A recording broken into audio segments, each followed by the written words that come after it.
Hi everyone, welcome back to the show. In this episode, we're joined by Verma, who is the founder of Innate Experiences, a community that creates experiences where people like you and me can reconnect to nature, themselves, and others while thriving in modern life. Be prepared to learn what the ego is and how to use it to create an extraordinary life rather than being a victim to it, how to combine ancient wisdom with modern life to thrive, the universal truth discovered throughout all ancient wisdom cultures, whether that's from the Vedas to Zen Buddhism and beyond, what it means to experience altered states of consciousness and why this is important to living a life worth living, and so much more. Before that though, this episode is brought to you by Riverside. Riverside is an online studio platform designed to record, edit and share high quality podcasts built for growth from day one. Powered by AI, you can record in 4K video or from your phone and automatically remove ums, ahs, yinos, and many other speech patterns. Built for human conversations, Riverside makes it super easy to start a podcast that sounds great. Ready to start your podcast and share your message with the world? Check out the link in the show note description to learn more about Riverside and get a 15%, yes, that's a 15% discount off a paid subscription. Now, let's dive into today's episode with Verma. Harry, welcome to Raising Consciousness today. How are you doing? Good, actually, Luke. Thanks for having me on here. I feel pretty calm. I managed to go for a walk in nature, get a little meditation in. So, yeah, it feels like I'm winning. How are you doing? I'm very well, thank you. Looking forward to our conversation today. I mean, we were chatting a bit beforehand around how we both like walks in nature, and you were kind of boasting about the swim you had as well in sunny Portugal. I'm obviously here in the UK, so it's always good to be out in nature, and I feel like that could come up a few times in our conversation today. But my first question for you is, who are you and what do you do? Ho, asking the deepest spiritual question that exists. Who are you? Straight away. So I'm Harry. I'm going to give the ego answer. I'm Harry. I run a company called Innate. Basically, we create ways of life that stand between, I would say, modern capitalism, where you're constantly doing, making things happen, trying to thrive in the modern world, and I would say consciousness and practices that bring you into the present moment, whether it's meditation, psychedelics, breathwork, movement, living in community, connecting to the natural world. And how can we bring those two worlds together, this connection to self, others, and nature, and how can we combine that with the world that we live in, and not hide from that reality as it is. So that's who I am. That's kind of what I do in a nutshell. I don't just run my company. I have a little bit of a life on the side as well, where I do partake in a little bit of exercise, a bit of online chess, a lot of conversations around consciousness alteration. So yeah, that's the fastest introduction I can give to myself. And why do you do what you do? What's the why behind the work that you do, and obviously starting your company? Yeah, the why is, if I look back, and I think this might resonate with some people, if I look back at myself, at who I used to be when I was younger, I really was, let's say, super engaged in the system that exists right now in this modern world where it's all about achievement and making things happen, success on the outside, almost like, I think subconsciously believing that the kingdom of heaven is outside. And so I was, building a startup. I was, raising funds. Before that, I was in a corporate. It's kind of always telling myself that I was owning my own path and doing what I loved. But actually, if I look at it, I was actually driven by, I think, the desire for approval from society, from my parents. How can I build a successful company, create a successful relationship, and be a winner in 21st century society? And I realized, it took me 30 years to realize, in my case, through almost burning myself out, not burning myself out, but heading towards that, to kind of have an opening in my consciousness, a moment of expansion, where I could experience that life is also unfolding right here, right now, that life is a dance. And just like a dance, you don't when someone's dancing and you ask them why they're dancing, if they say, I'm dancing to become more productive, oh, I'm dancing to become stronger, then they're not dancing. They're doing some kind of exercise. When you dance to dance. And if someone asks you why you're dancing, you're just like, what are you talking about? Come and join in. So that's that, and that's something I had never experienced until this moment of expansion brought about from, let's say, almost burning out, and with the help of things like meditation and ayahuasca, to be honest, that life is a dance. Life happens in the present. Life is about being. It is about living it fully, and it's about the struggle.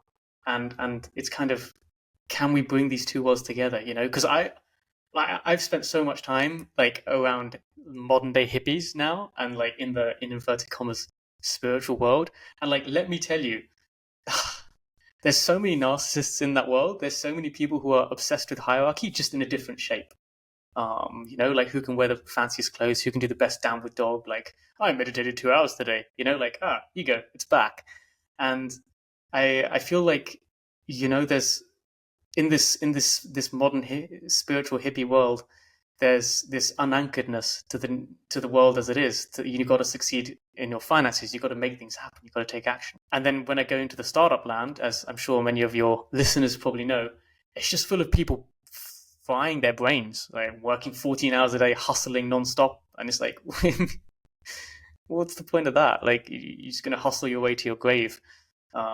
So I really deeply believe in this middle path where you can take some of the energy of the startup world, of modern society, getting things done, and you can take some of the energy of the spiritual hippie lands of being connected, living in community, laughing, dancing, and creating that middle path. And that's what drives me. That's what wakes me up.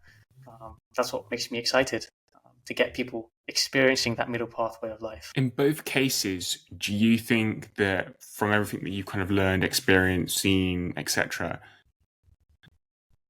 it's like the ego, if that makes sense? So like both in like the modern world, corporate, building a startup, always chasing success, and well, in terms of what you were saying, in terms of modern day hippies, coming, saying, well, I've completed a X long breathwork or meditation practice today. Is both of that part of like the ego, if that makes sense, but just expressed in different ways? Yeah, I mean, 100%. I think the truth is, when you experience a moment where you see reality as it is, a moment of complete non-duality, an ego dissolution, which is beyond words, right? I mean, anytime you use words, it's basic, but it's not capturing the experience. It's basically illusion. And then you come back, you start to recognize that, I mean, essentially, they're all games, right? Different types of games that your ego plays. And one of those is, I'm a spiritual person. Oh, I'm deep healing. I've been healing now for 7 years and I'm still healing. Or, like I'm someone who meditates, and that's just as much a game as someone who's stuck in the startup land, right? Or stuck in the rat race. I think where I find it quite beautiful and also humbling is to recognize, like for me at least, for me to realize I'm also going to play a game. Like, oh, I'm the middle path guy, Oh, I'm neither one nor the other. That's also ego, right? I'm playing another form of ego, right? Well, now my hierarchy is that I take it less seriously than they do. So now I've got my own little hierarchy going. If you can take it less seriously than me, then you're higher than me in my own hierarchy. So I think almost acknowledging that, we have egos, we have a concept of self. That's just part of this. Just, maybe can you remember that this is a game, that this is an ego, as you play the game, and not get too caught up in it. So, yeah, I think it's a matter of understanding what game you want to play in life. For me, that's very much, like I said, the middle path. I also do believe that it's a good way to live, because there is an element of like yin and yang in balance, right? Of like, you want to have a mixture of polarities in the way you live, and if you don't do that, it doesn't translate well into reality. Reality is a mixture of different energies of taking action and also just being, of struggling and dancing, of sitting still and also moving around. I kind of believe that for me that's a nice way to go about things. So yeah, A lot of people might. Well, I think actually in the modern world, we try to like label things as good or bad, And so when we come to ego, a lot of people might say, the ego is a good thing or the ego is the bad thing. For me, I try not to enter that space of labeling things good or bad, although I understand, like, in a way, that's how we've kind of through some form of evolution maybe navigated the world, right? So what's the role of the ego in your experience? And how can we use it to maybe help us in the best possible way to live life fully rather than continue getting caught up in these games, if that makes sense, and maybe keep us stuck from where we're actually we want to be and living or being our higher self? Yeah, it's a great question. Jeez, going straight to the heart of the matter, Luke. You're getting straight into the mysteries of life. I That's try what and we do. answer from. Yeah, I know. This is first question. Who are you? It's like what? Like I think it's I think it's good to not frame it in terms of good and bad. Yeah, like you said, I really resonate with that. It's like that's also it's just the way I see it is like all of it is a divine play, all of it's a game, like this entire life. We don't know why we're here, and that's okay. So you might as well choose a game, you might as well choose a form of nonsense that is leading you to a life that's fulfilling. And then the question comes, well, I mean, I think everyone would agree that they want to live a fulfilling life. I think if I ask you, Luke, do you want to live a fulfilling life? I'd be a bit confused if you were like, actually, no. So, we want to live a fulfilling life. I think the question underneath that is, what the hell is a fulfilling life? Because like I said, we get programmed with, go and achieve fame or go and achieve wealth, buy a house. And that's subconsciously we're wired that that is a fulfilling life. We go and we pursue that and we realize it's not that fulfilling. So what is fulfilling? And to me, it's a life that's deeply connected, basically. And that comes back to, and that's actually deeply related to the ego and your relationship to the ego. I think people have two phases of their life. One is where you are the ego and the ego is all you know. And if you're lucky enough, if by grace you have an awakening, where you experience a moment, a glimpse beyond your ego, where you can have a moment of ego death or a moment of dissolution of the ego, and you can experience that you are actually completely part of everything around you and everything is a part of you. I think the second phase of your life is to recognize that, yeah, your ego is not all that there is. It's not who you are. But it is a character that you must play, that you will play.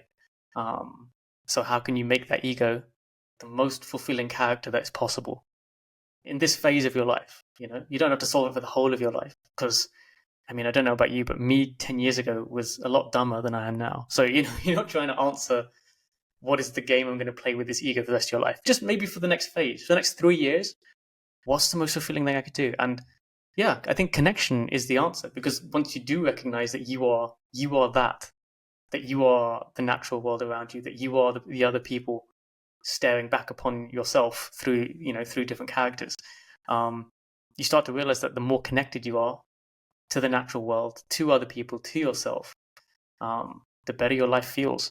So yeah, I think choose a game with your ego character where you have that sense of connection. And if you don't have it, give it what happens when you connect more with nature? What happens if you walk barefoot on the grass every day? What happens when you swim in the ocean? What happens when the food that you eat, you know where it comes from? What happens when you're missed, when you don't turn up to an event? What happens when you enter a cuddle puddle every day? Like, see how you feel. And it's pretty amazing how fast you actually feel regulated, calm, open, alive with that connection. So I think the ego exists to serve you if you're lucky enough to peek beyond it and recognize this. And then you're allowed at that point choose an ego character that brings you a deep sense of connection. And that will lead to a lovely life. And then you might say, well, why have a lovely life? And I'd be like, well, I mean, I don't know, why not? It seems like a good idea to me. Why do you think that most people don't get to that place, like beyond the ego, where they see that it serves them, and almost like, I feel like for most people, kind of keeps them stuck, like in a rut, and they don't separate themselves from the ego, if that makes sense? Well, I don't think you can. The thing about, let's say you're stuck in a rut, you're stuck in a place of full attachment, full identification with the ego. The thing about this, and this is where it's quite a deep topic, is they're not aware that there is something beyond the ego. And the thing about awareness is, if you're not aware of it, you can't like there's not really much you can. There's the what is it? The known knowns, things you know. There's known unknowns, things you don't know. But then there's also unknown unknowns. Like you don't know it. And if you don't know you don't know it, you can't really do much about it because you don't know it. Just don't know it even exists. And I think for a lot of people in this awareness that is contracted, and this is where actually you start to see people who are fully identified in the ego. You start to see them from a place of love in yourself because you recognize they're actually doing the best they can. They're doing the absolute best they can. And if they could recognize that there was something beyond the ego, they'd probably step into it because that's human nature. We actually want to be happy. We want to feel fulfilled and connected. And so if we discover there's something there beyond the ego that would bring that sense of deep connection, I think we'd go for it. And so it really brings a sense of everyone's doing the best they can. I feel a lot of love for people, even if they cause me harm because they're causing themselves harm, even if they're fully attached with the character they're playing. Even if that, even for people in my family, which is like the final boss, right? Your family. Can you stay centered and identified beyond yourself with family? It's like good luck, because they know how to press your buttons. But yeah, so and in a way, this reframes the whole thing into like you did not awaken from your ego, right? This reframes it because how could you be aware that there was something beyond? There's actually a beautiful word from Christendom actually that I think has gone out of fashion that I want to bring back in, which is grace. And this is actually what grace means. Grace is not something that you cultivate or that you get. It's something that's just almost comes to you, and you're not really sure why. But for some reason, you're lucky enough that in this life, the experiences you had led you to a moment where you got to peek beyond, to glimpse beyond the ego, to have that moment of ego death.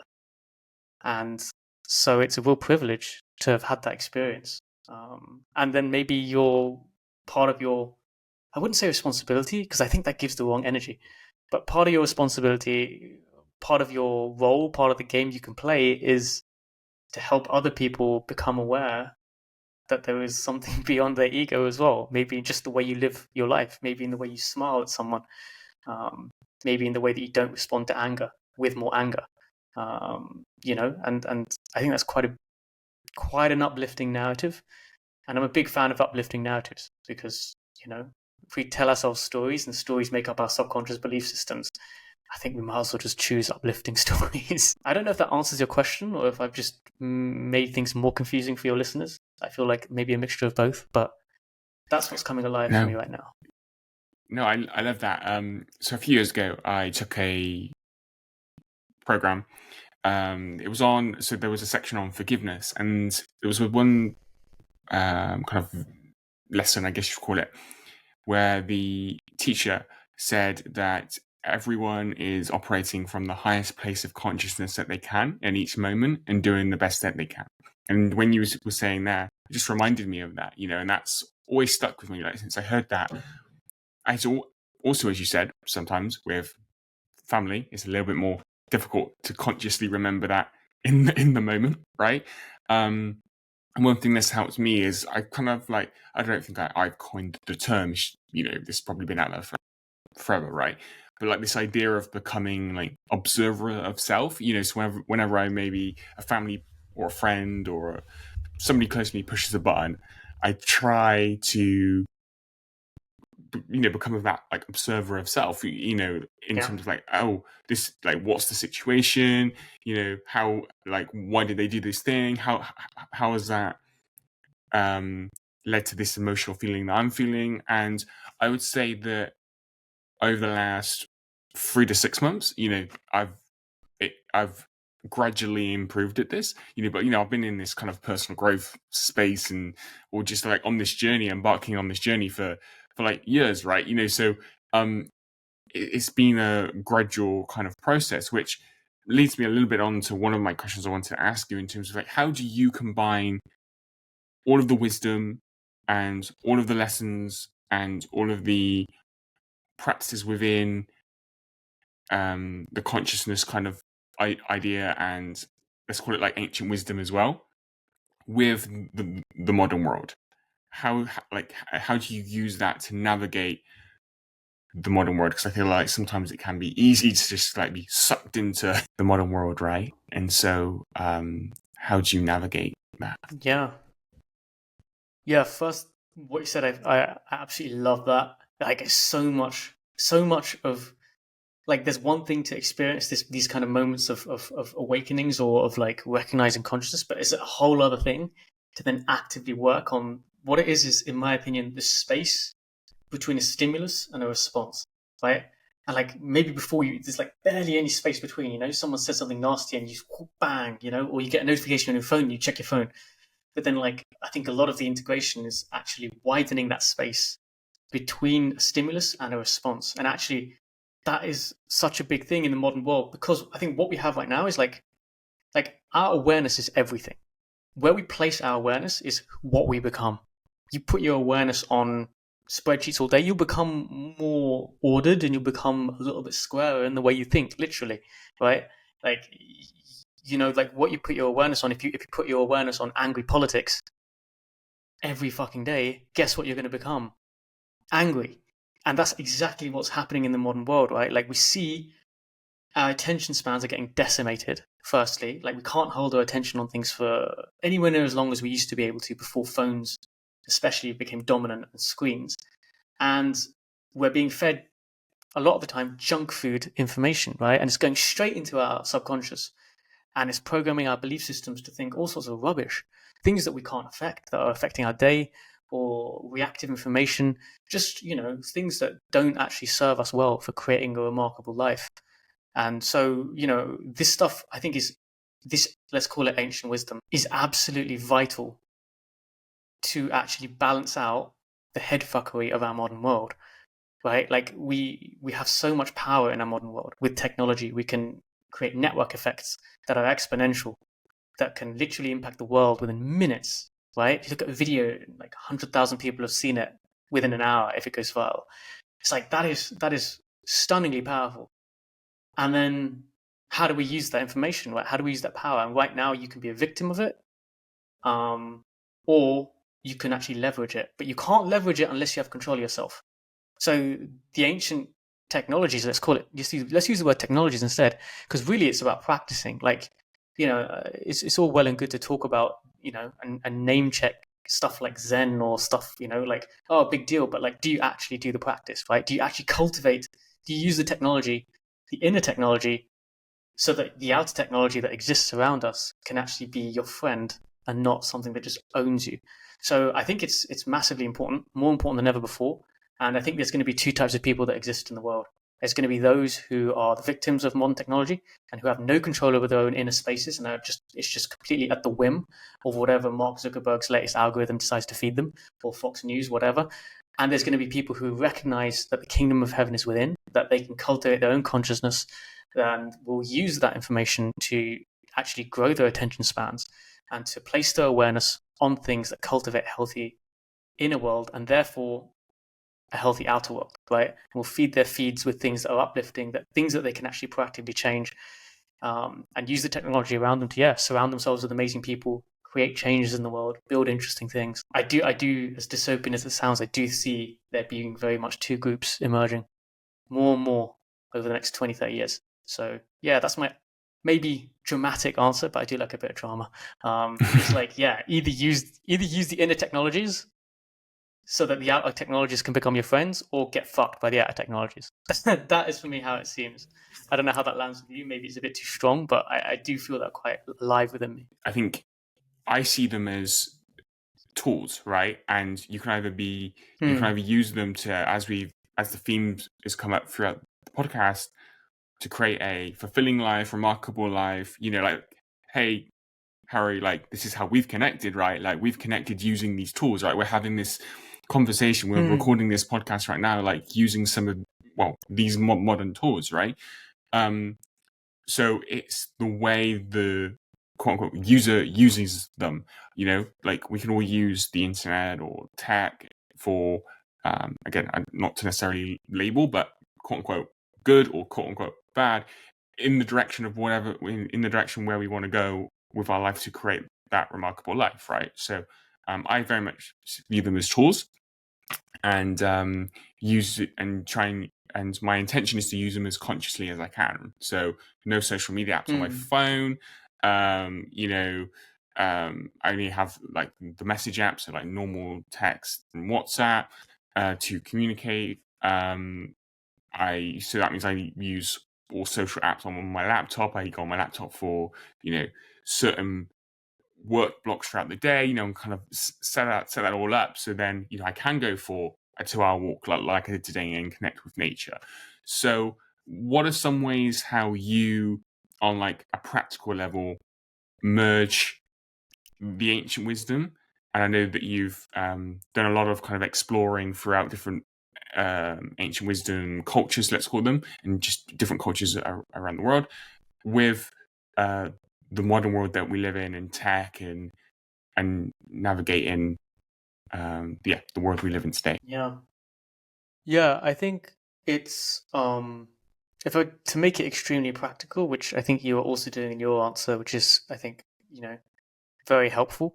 I think there's I can go really specific, but first I want to say that before I go practical, because I think it's really important to say this before we go practical, is to really acknowledge how powerful these technologies are, to almost treat your phone, and especially your phone actually, more than anything else, like a magic object. Like that thing manipulates light and sound to control your subconscious. So really if you see it that way, almost like a Palantir, if you're a Lord of the Rings fan, just to give it that level of power and respect. And I think that's really helps you frame it. And also, I think the second part is to have the right intention. And what I mean by that is to create a fulfilling life as a healthy grown-up man or woman, in my opinion, is not being addicted to your phone or your laptop. It's not being addicted to being busy.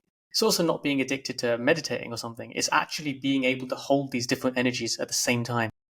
So can you be a lover in the same day that you're also going for a run in the forest, at the same day that you're also getting some work done? Can you hold different parts of yourself in a day? And now I've got that out of the way, on a super practical note, once you hold that intention and also that respect for the power of this technology we have, I would say the first thing you do is you get, in my opinion, the greatest investment you'll ever do. I'm going to be really specific here. You get yourself a phone lockbox. It's a physical lockbox. They're 50 quid, like 50 euros, 50 pounds on Amazon. They're amazing. They only came out a few months ago. It's a literal box where you can still see the time and unset your alarm. So there's no excuse for if you use it as a clock or an alarm. You put your phone in there and you just set a timer, and you can't open the box for that time. It's like a physical barrier, which is really powerful. Because the thing is, you might be a hero right now, and you might be like, I can do anything. Oh, meditate, work out, do 6 hours of work, and eat nothing but protein. But you know that, halfway through your day, you're a little bit tired, you'll feel a bit weak. You might give in to some temptations. It's the same with your phone. So put it in a physical box. And what I do is I set my timer for 12 hours. So half the day, I literally do not have my phone. It includes the time I sleep. I'm not, that much of a hero, but I sleep 8 hours. I wake up and there's 4 hours left where I can't open my phone. What are you going to do? Go do a workout, go for a run. It's uncompromising. So that's my first big tip. Put your phone in a lockbox, lock it away. The second one is move your body. And again, there's this thing of how do I put this? We have so much freedom in our modern world, especially if you're building your own life, that we almost vilify self-discipline. But really, self-discipline is so necessary in this. Just move your body every day. If you can move it in nature, move it in nature. You tick both boxes. And if you can start your day that way, especially as men, I think moving heavy objects, it really goes a long way alongside some kind of meditation practice. So really just making that almost uncompromisable. And you might say, well, I need rest days. Go stretch on your rest day. Go for a walk on your rest day. Just uncompromisingly get rid of your screens and move your body in nature. If you can start your day without your screens, ideally with it locked away, you can move your body in nature. You can sit even for 5 minutes in stillness. I think you have a 90% chance of succeeding in whatever other productivity hacks or tools you want to use.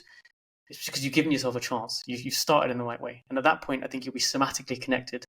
You'll have a little bit of a moment of remembering that this whole thing is a game. And then the way you interact with everything will hopefully be positive. That's what I've seen, at least. That everything from there, I eat a little bit healthier. I take a bit more time on the meetings. I'm a little bit more present in every conversation. I'm a little bit kinder. And then every day it just accumulates. So, yeah, that's my very specific advice. Buy a What phone does lockbox. It will change your yeah? life. I'll link it. I'll find one on Amazon and link it in the show notes so no one has an excuse of like they can't even find one. You mentioned there a term that I just want to kind of pick up on: somatically connected. Explain that for people. What does that mean Yeah, to you? yeah. To me, that's connection to something beyond the mind. So connection to your body, right? The emotions alive within you, and also literal feelings in your body. Do you have a tight knee? Like right now, if I were to somatically connect, my neck is crunched. This podcast, for those of you who can't see, so I'm just going to straighten that. Somatic connection. It sounds really silly and really small, but actually, everything's in it. If you want to go in the Goenka tradition of meditation, Vipassana, which is he's the man who founded the Vipassana retreats, that is literally built on this idea of somatic connection, right? It's body scans, just to tie it to a deeper wisdom. It's just non-stop body scans because the belief is that every addiction you have, every illusion you have is tied to something trapped in your body. That's how much your body knows. Like your body keeps the score, right? As the name of that famous book. Like, so yeah, just check in with your body. Like, are you breathing in a relaxed way? For example, are you hunched over? Do you feel angry right now? And that's what I mean by somatic connection. Just feeling what is right now, and not getting lost in the thoughts. So yeah, it's really powerful and really simple. I think in some ways maybe it's so simple people underestimate it, but it takes you a long way. Also, when you're moving your body, right? Like move your body, connect somatically before you move your body. Don't just try and lift the heaviest weight you can. See how you're actually feeling, right? Before you lift that weight. It changes even your relationship to the gym. What's your meditation practice? What does that look like, and how's that helped you? My meditation practice is really simple. I like simple stuff. I start by shaking. After I shake, I sit down and I usually follow the breath for a few minutes. Quite often, I'll modify my breathing to be 6 seconds in, 6 seconds out, just coherent breathing to create a stable rhythm of the heart.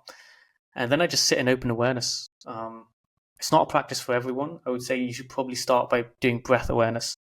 But I love open awareness, just resting in open awareness. And then every time a thought comes up, I release the thought. Recognize and release, recognize, release. And then in a constant cycle. That's it. And no timer. I don't use a timer. I basically stay until I've had one completely present breath, like one full breath in and out where I'm purely somatic and I don't get caught in thought. So yeah, and that takes a lot longer than I expect usually. Because I'm like, all right, now I'm going to do the somatic breath. Shit, I'm thinking a thought. That's a thought. Oh, god damn it. Or like, be doing I'll finally have a calm mind and I'll be breathing out. And as I'm breathing out, I'll be like, yeah, this is the one. Damn it. That's the thought. So, sometimes it can take 3 minutes, sometimes it can take 45 minutes.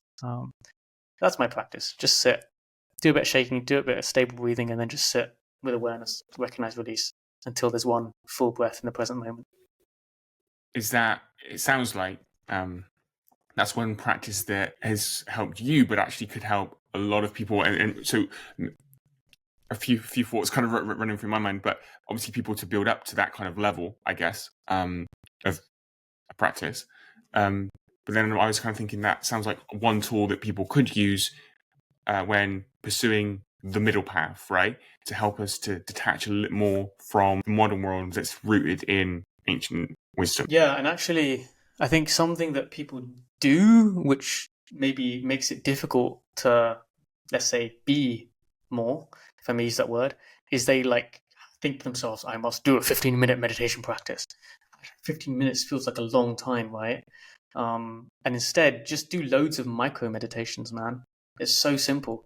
Like one of the best ways is just every time you think the thought, just do 3 breaths. Just do 3 breaths. Like however it feels good. Just take 3 breaths.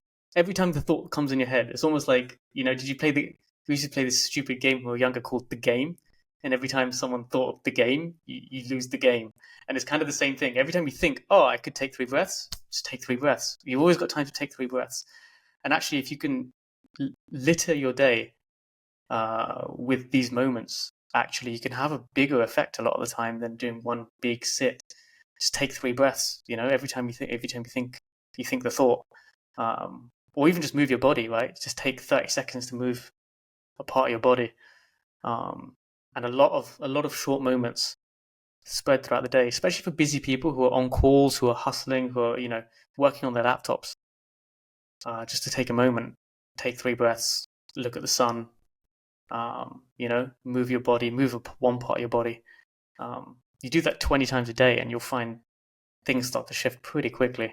It doesn't have to come with a bunch of suffering or a rigid time block. I don't know how that lands with you, but that's something that I think helps a lot of people, because they have this mindset that it has to be difficult, but it actually doesn't. So is that what if we were to call it a quote unquote daily routine, is that what your kind of daily routine looks like? Is that it sounds like you have your meditation practice, obviously the no phone, maybe that kind of extends for like 2 hours in the morning, 2 hours in the evening, which actually I was going to say beforehand aligns perfectly with some of the recent episodes we've done on the effects of blue light for our health, and we had a blue light, a light expert on that was talking about that, and how, put the phone away, in the evening, so people lock it in the box, then they can't access it right till the morning, and then they get up straight away, go and get natural sunlight,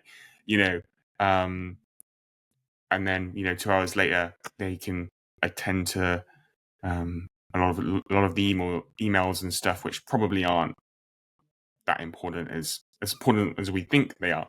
But yeah, so like, is that what your daily routine kind of looks like? That kind of flow, that mindful moments throughout the day, as I like to call them, that just kind of a day full of that level of consciousness, but also movement, and while, as you said beforehand, still in the modern world, and with our modern world hat on, you be able to, in a company, getting work done and being productive. Yeah, pretty much. I have to admit, I need to get better at my sleep hygiene. Like I could be an Olympic level sleeper. I sleep a lot, but my routine before bed, I need to get better at what you're talking about with the blue light and getting rid of screens. That's an area I need to work on, if I'm really honest with the audience. Yeah, no, or have these brilliant ideals, but I do start my mornings really well. Yeah, that's for sure. And I think you nailed it. Like, movement in nature is a big thing for me.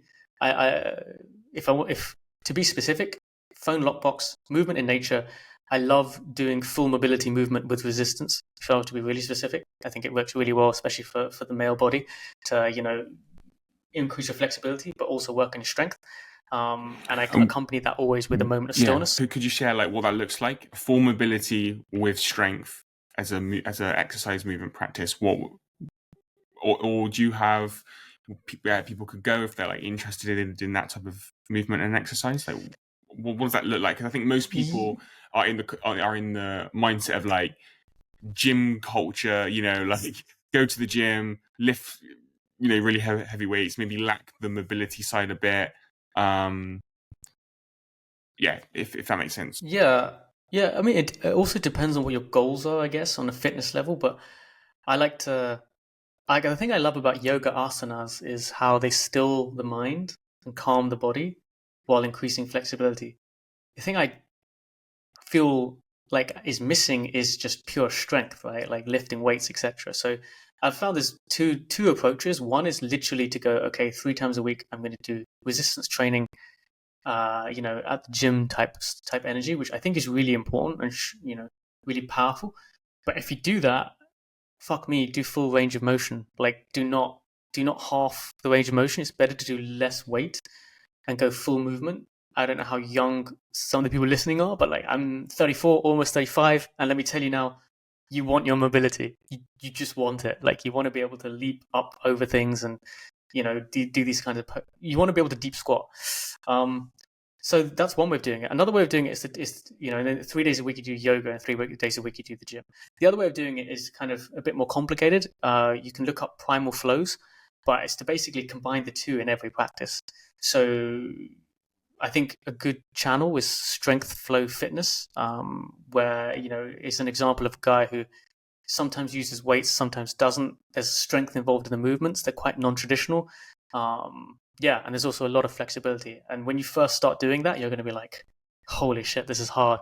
But you get used to it. It involves balance, a lot of mobility, and also strength in kind of flowing type movements. So I love that stuff. Like I said, look up Strength Flow Fitness if you want a few examples. He's also a friend of mine who does these videos and a really cool guy. And yeah, I think my preference is 30, 40 minutes of that at least per day, on top of some kind of stillness practice. And the stillness practice always involves a few minutes of coherent breathing. And there's a reason for that, which I can talk about later. But then, just pure meditation. And then, yeah, like you said, throughout the rest of the day, getting your work done, but having lots of moments where you remember. Your practice, there's a reason why it's called a meditation practice, right? There's a reason why. It's because it's practice. You're practicing for the real world.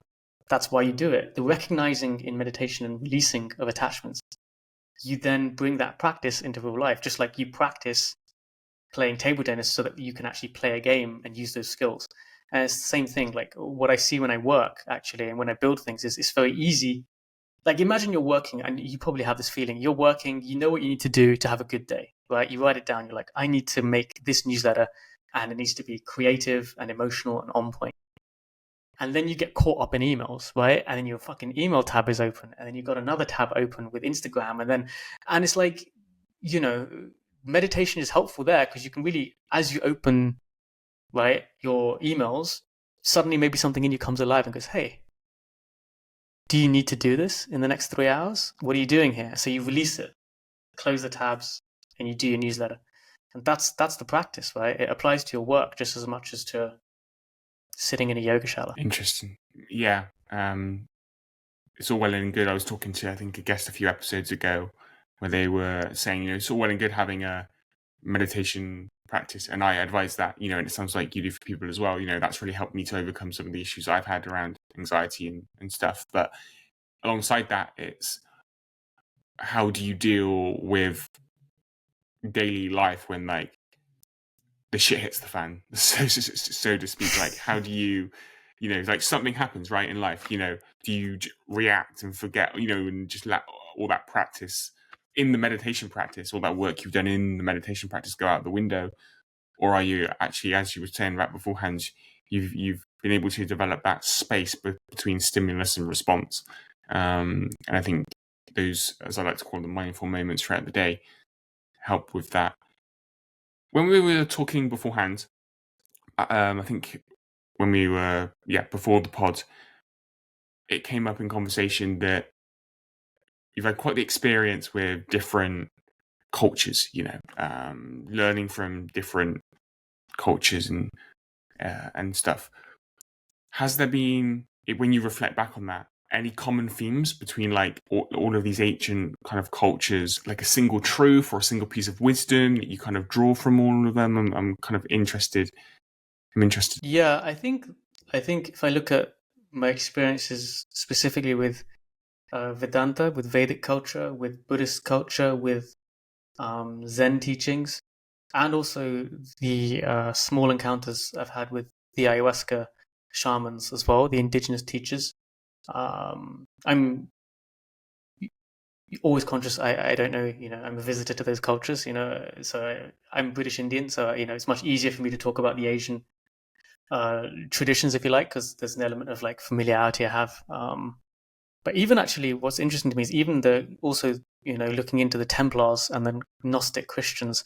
So it's fascinating to me that they all have the same. Honestly, even the ancient Egyptian, if we're going to go really down the rabbit hole, but they all have the same. They're all pointing to the same truth, right? Which is what I said right at the start of the conversation. Kingdom of heaven is within. Like you are that. Like, and once you realize this, the way you see the rest of your life completely changes. Like you can create your own experience completely. You create your own reality. The outside world will mirror your inside world. And you can really go deep within, and you can completely cultivate that to be a really beautiful garden. And the big lesson is that everything is connected, right? Everything is connected. Your ego is an illusion. It's a beautiful illusion. And if you can step out of that for a moment and experience what's beyond that, then you can live a pretty remarkable life if you can stay connected to that experience that you've had. So I think that's probably the biggest one. I know I started the conversation with that, but I think it's as true as anything gets. And don't forget that it's all nonsense as well. Like don't forget that all these paths that exist, all these technologies, exist for you to take action in a way that creates a beautiful life. Like that's it, And so, not to go Bruce Lee on everyone, but take what resonates, right? Take what works for you, and leave the rest behind. So that's the best advice I can give to people. I strongly recommend. One thing I will say, I don't know if this is relevant to your audience, but I definitely see this a lot, is there's a form of procrastination that happens where people like to learn about different cultures and paths on YouTube or by talking about it instead of actually applying the tools, right? I feel like one of the things that I feel really passionate about is like, look, you can like research into all these different cultures and what they had in common, or you can just meditate, just 20 minutes, go meditate, or just move your body. And there's something around that I feel very passionately about as well. It's like, I can talk forever about different cultures and these ones that I've stepped into, but ultimately, you got to experience it. You got to walk the walk. Whether it's plant medicines, whether it's sitting in stillness, whether it's going for the holotropic breathing, which I think suits a lot of people in this world as well. It's like just get into the action. It's like that's where the fun is. That's where the juice is. I was listening to a podcast a few months ago, and are you familiar with Chris Williamson, Modern Wisdom podcast? Nope. No, I've really got into that. But basically, he was saying like it was something along the lines of what you were just saying there in terms of like doing the thing is like no, I forget that now. It was basically around this idea of like actually do the thing, like stop talking about doing, like talking about the thing, thinking about the thing, like learning about the thing isn't doing the thing, right, or something like that, right? And I was like, yeah, because I sometimes fall into that a little bit because like I want to, if you tell me an ancient culture that I've never heard of, I'm like all get like excited and I want to go and research it, like buy the books, like research it, find the podcast, learn as much as I can about it, and like actually what's the wisdom actually here that I can apply to my life. Like eventually I'll get there, but it might be 6 months down the road, right? It might be 3 months down the road, it might be and it's just like actually the whole kind of point of this is to take the bits that resonate with me to apply to my life to create that fulfilling, remarkable life as we've been talking about. So a timely reminder for myself as well. You mentioned breathing, breathwork a few times throughout the podcast. Is that part of your meditation practice beforehand? How has breathwork, different breathing practices shaped your life for the better? Yeah, I definitely have breathwork as part of my daily routine. I think where I'm a little bit different from most people is I strongly kind of prefer to do the most simple breathwork possible rather than like Wim Hofing my way through the morning. That doesn't really work for me. I think it depends on the person you are. Like the thing is, the more you use these tools, the more you'll recognize what you need for your energy, right? Everyone's different. Everyone has their own path. Me, I'm really fiery. Like, I wake up and I'm ready to rock and roll. Like, I'm ready to send 7 emails, create a newsletter, do 5 pull-ups, and reinvent whatever products I have. Like, I kind of have this very fiery energy inside of me all the time. And so I don't really need to do breathwork stuff that kind of fire me up. I find that the best thing for me to do is called coherent breathing. It uses the golden ratio, which, in James Nestor's book, he talks about it a lot, but it's found in all cultures, even in the hymns, whether it's the Christian hymns or the Indian breathwork types, like actually the most profound ones are around 5.6 seconds in, 5.6 seconds out. And the reason why is that creates a nice coherent rhythm that is neither raising your energy nor lowering it. It's just keeping you in a relaxed, calm state. And just do that for like 4 or 5 minutes a day. It's basically around, like I said, around 6 seconds, 5.6 seconds in, 5.6 seconds out. No break between the inhale and the exhale, all through the nose. And what that does is it just regulates your system, right? It regulates your system. And if I may I go a bit like hippie for like a minute? Go ahead. All right. Here we go. All of life is sound. All of life is a vibration, right? We already know that like there is no solid there is no space between solids, right? Like quantum physics has backed this up, that, with string theory, that everything is a continuum, everything is a vibration. That includes you. So, you're this creature of vibration.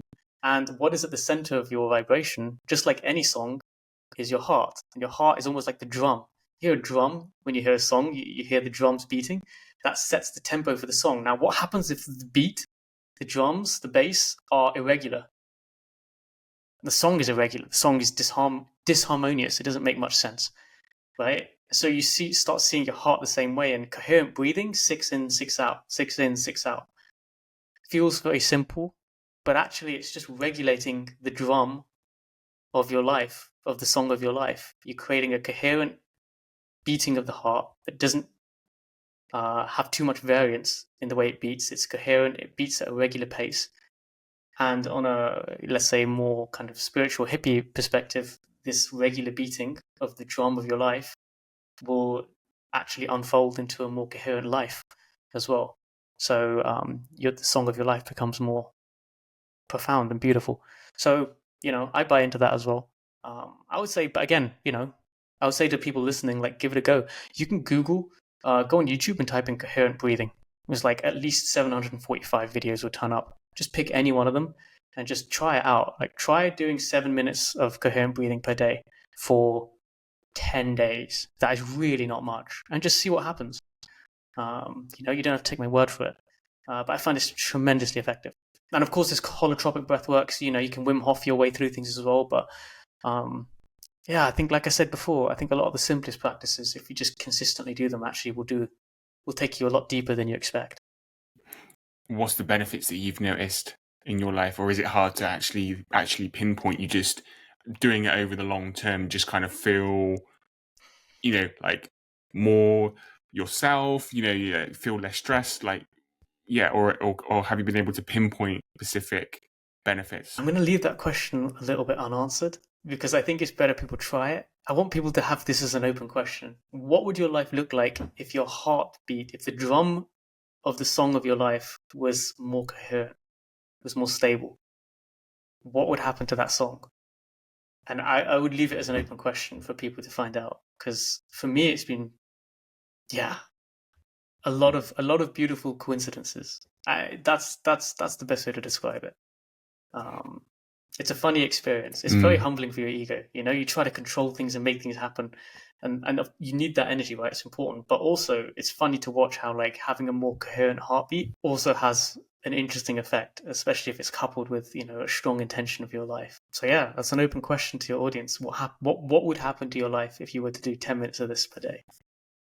Go and find out. We'll get back talking to Harry Verma in just one moment, but before we do so, I would just like to take a quick break to mention Soma Breath. Soma Breath is a holistic school and community with no single guru, where you get to learn a range of pranayama, breathing techniques and methodologies, and discover the power of breathwork tailored to your specific needs. Their holistic approach to health and breathing techniques is currently being studied by Cambridge University here in the UK. And the thing that I love about Soma is that it combines ancient wisdom with modern science, which I think is very fitting for this podcast, don't you think? To help promote overall wellness, longevity, reduce stress and anxiety, and achieve holistic health. From their online courses to membership live classes and certification programs, you have everything that you need to learn the power of breathwork and improve your health with a like-minded community right alongside you. Get started on your Soma Breath journey by visiting the link in the show notes below and experiencing the transformation for yourself. Now let's get back to today's episode. And what does alternated states of consciousness mean to you? Altered states of consciousness for me are our birthright. It's something that it seems like we have a weird relationship with. Like, we seem to be hesitant to enter altered states of consciousness, and then we drink alcohol, which alters our sense of consciousness. So it seems like, there's an odd relationship right now. But for me, it's like it's our birthright to enter these altered states. Otherwise, we wouldn't be able to do it. Every society, historically, especially pre-agriculture, has had inbuilt within them altered states of consciousness. And you can do it in all sorts of ways, whether it's through drums, through breathwork, through meditation, through psychedelics, through dancing. So I'll give two answers. One is enter altered states of consciousness for the fun of it, like, because why not? Like, there's no deeper reason to do something than to have fun, because nobody gets out of here alive. Spoiler alert. So have a good time. So, choose moments where you enter an altered state, take LSD by the beach in a safe environment, experience something different, of course. Dance, right? Dance and alter your state of consciousness. And also recognize that altered states of consciousness can be intentionally cultivated every day to create a more joyful life.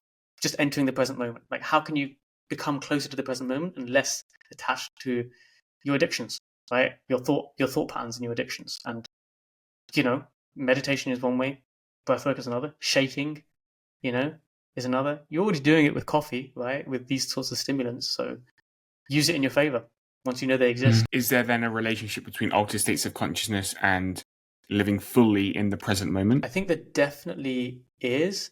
You can alter your states of, let's say there's downward and upward energy in consciousness. You can go to lower states of consciousness where you're, just trying to make as much money as possible, or maybe you're trying to, just be better than someone. You have higher states of consciousness where you feel more connected to a state of love and equanimity.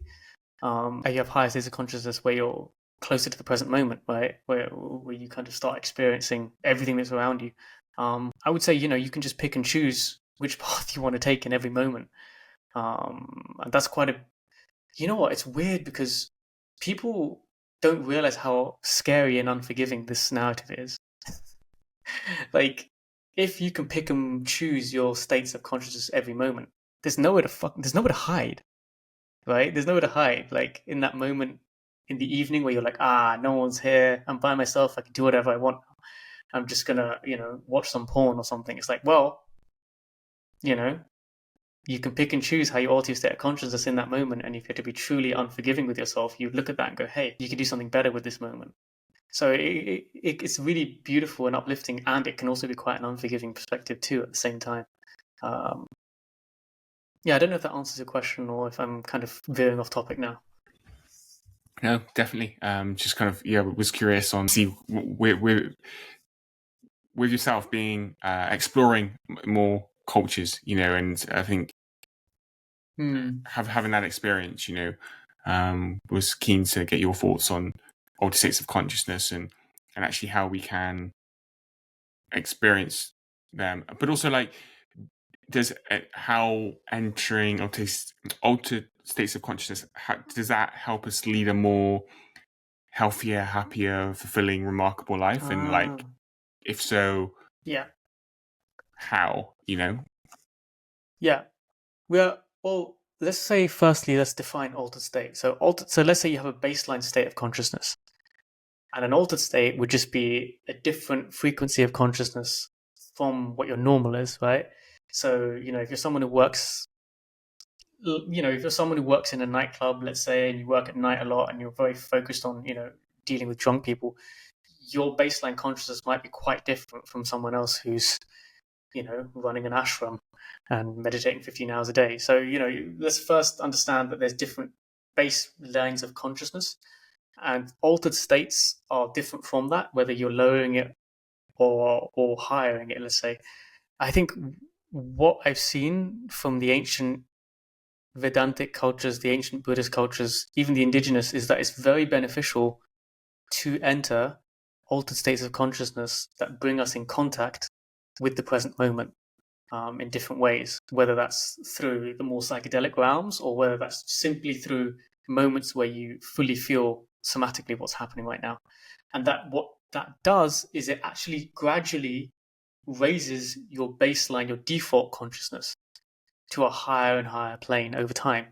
So what was once an altered state of consciousness to feel how you breathe suddenly becomes your baseline, that you're always aware of how you breathe. And how does that change how you live your life? Well, completely. Like this is, to me, fundamentals of creating a remarkable life. You're taking control of your own experience. Like, well, what could be more powerful than taking care of your own experience? You can't control everything that happens around you, Like there can be wars, there can be famines, you can't control the winds that blow your sailing boat, right?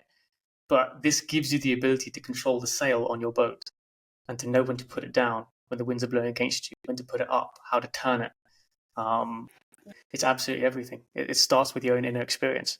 Like take ownership of it and build from there. It's interesting because there was, again, a few years ago now, I feel like throughout our journey, we all have like these little moments and things that we pick up on that stick with us. And there was one where I think it was guy in America, Reverend Beckwith. I'm not sure if you're familiar with his work, but I'm pretty sure he said that like the purpose of all personal growth and spiritual practice is to raise our default state, right? And I guess maybe they're different, but in my mind, I've like associated like our default state with our